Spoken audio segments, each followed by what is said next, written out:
That's correct. And, every time that we and others put together all this information and expose it, and it gets all over the country and then all over the world, again, we've got them on the run. And I'm telling you, I truly believe this. We're killing them. They don't know which way to run. Everything they do just turns into a pile of dung. And this scanner thing, and isn't Chartoff on the board of one of these scanner companies? Yeah, and he consults for the other one. He's making money hand over fist. He recommends it. He orders it before he leaves office. They build him, and then he makes money off of it. Just a criminal enterprise. That's what Wall Street, banking, and our government are all about today. It's just right in your face. And they just don't care. They will care later when we get all of these people out of Congress who really shouldn't be there, who are on the take, and we can maybe have a decent government. And that's up to you listeners. You've got to get these people out of office, as many as possible, so we can have a shot at getting our country back. And if that doesn't work, we get serious problems. Well, they fooled the public into thinking Obama was going to stop what Bush did. He accelerated it. This trick won't work many times. It is a one-trick pony. People are finally realizing there's a shadow government of private criminal corporations. And as people identify the real enemy, I really do see the momentum completely shifting in our direction. And the globalists, nothing they say is believed anymore, but they just continue with the fraud. And that's going to dig the hole deeper for them legally. As far as lawsuits and criminal actions, they will come in time. Of course, unfortunately, a lot of them will die off, but it doesn't mean you can't go after their estates for all the money they've stolen. I mean, Goldman Sachs and J.P. Morgan Chase and Citigroup are three blatant examples of real criminal enterprises.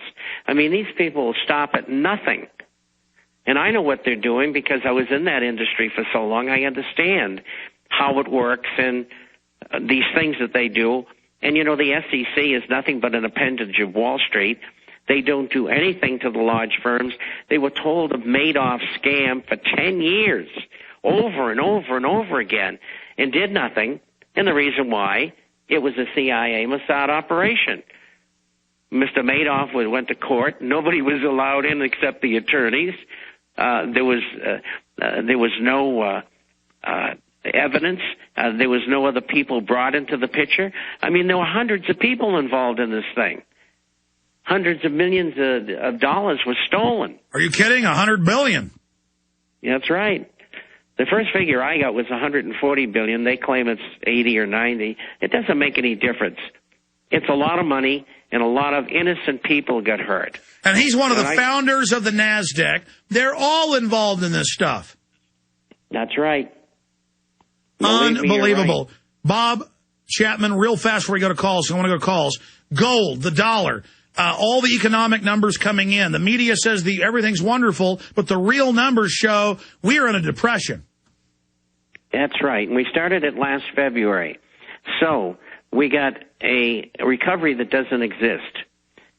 We got the Treasury and the Fed in serious trouble. We could be rid of the Fed by the end of the year. That could happen. We're looking at real inflation right now at 8.25%. It'll be over 14% by the end of the year, just what's in the pipeline. We're looking at 22.5% real unemployment, and John Williams' figure is 22.7%. It'll be 25% by the end of the year, even with the stimuli that's in the economy.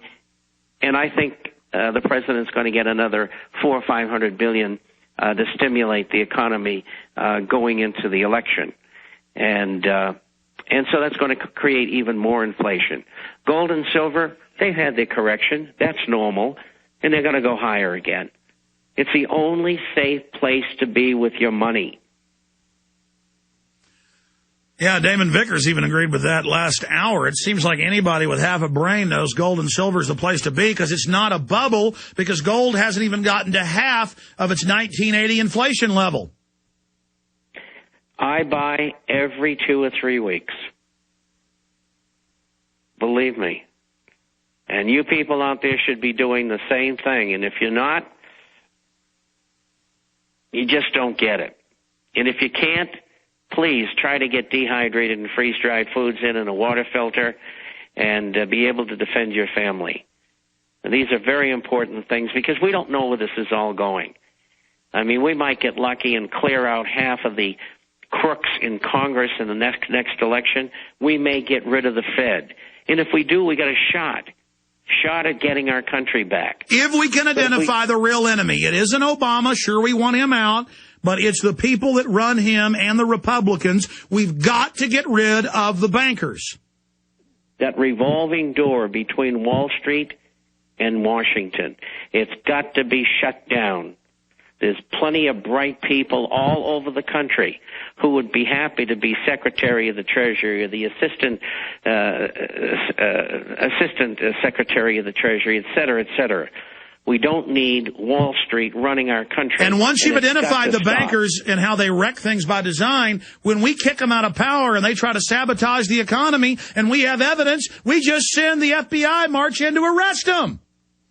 Give them the frog work, that frog walk they call it, and let's put them away where they belong. I mean, you know, they take kids who got too much dope that they're selling and give them 10 years. I mean, these guys have stole billions of dollars, billions, and none of them ever go to jail. We got to change that. We got to put them in jail. We got to have to confiscate their ill-begotten gains. And that would be used to get rid of the deficit. Instead, the bankers are now positioning for excise taxes and sales taxes, and they have Glenn Beck and all the other Fox people saying the conservative thing is more taxes. Talk about a bait and switch.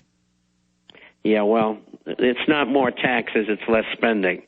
And it's purging the system. Von Mises, von Hayek, Rothbard, that's the answer. Classical economics. Let's bite the bullet. Let's tell the people the truth. Let's tell them what these people have done to us.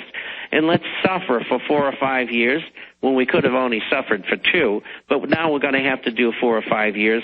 And we got to pick ourselves up as Americans and make our country work again and get rid of these dreadful people. It's like getting off of booze. If you're drinking a half gallon of whiskey every day, it's going to hurt when you quit it. But if you don't quit it, it's going to kill you. Well, at the rate we're going to see real estate prices, residential, down another 10 to 20% this year. You should see what's coming down the line in these option arms.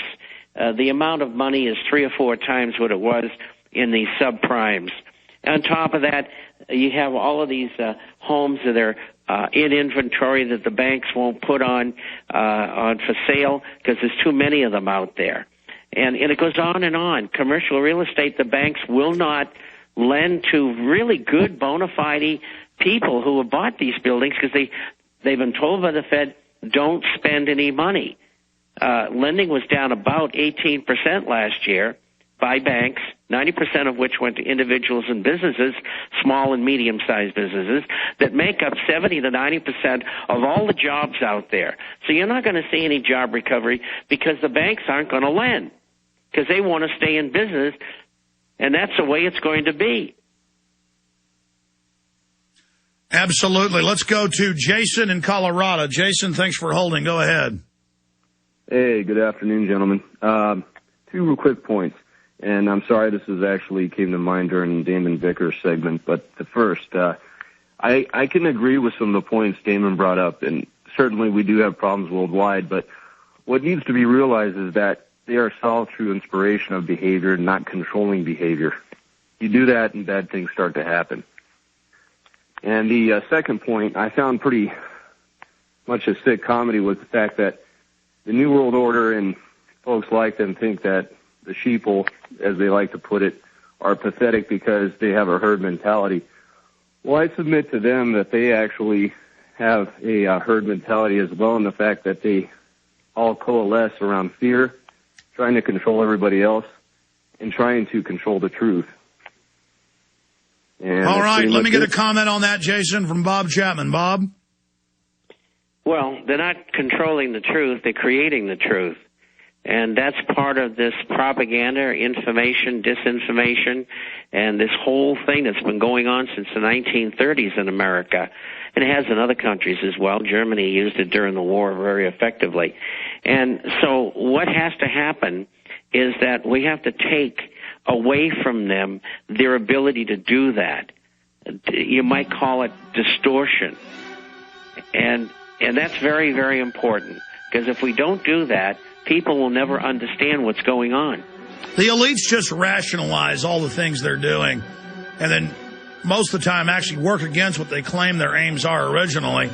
All right, thank you, Jason. Maury, Jeff, a few others will cram you in coming up.